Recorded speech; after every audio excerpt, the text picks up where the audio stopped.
Thank you so much.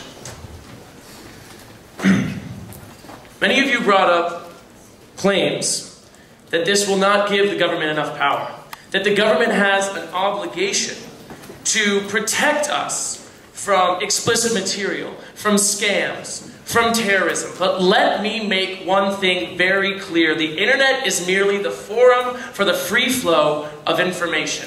The internet is not a place where we can stop people from expressing their views. And you may say, child pornography, terrorism, these are not acceptable views for Americans to hear. Well, let me tell you this, we can still bring these people to justice. People who create child pornography, we can still bring them to justice. People who plot against the United States of America, we can still bring them to justice. As I just said, the internet is the forum, but it is not the actual creator. It is not the people who are inciting this dangerous and malicious material.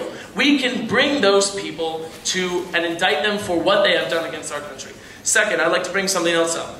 Someone said that there are precedents for censorship in other parts of society. But there is no precedent for the internet.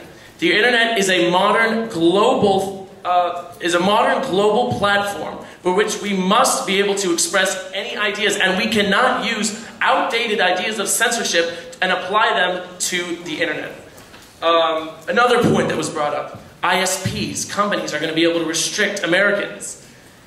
These companies are not going to censor without pressure from the federal government. It is not in these companies' best interest to stop the free flow of information, because it is that exact flow that gives them their profits.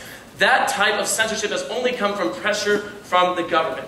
Again, we can still bring people to justice. We can still bring terrorists to justice. We can still bring sick people like the people of 4chan to justice. And I have to make one last point. We, as the United States of America, must set a global precedent for such a modern, important thing that will surely shape the future of our country. And we have to set a precedent for the rest of the world and make sure that the internet is safe and remains in the hands of its users. Thank you very much. And I yield my time to Thanks anyway. We will now move into a vote on proposal number 207. Will the rovers please seal the chambers? The motion before this assembly is that proposal 207 does pass. All those in favor, please stand and say aye. Aye. Please be seated. All those opposed, please stand and say nay. Nay. Please be seated. In the eyes of the chair, this proposal does pass.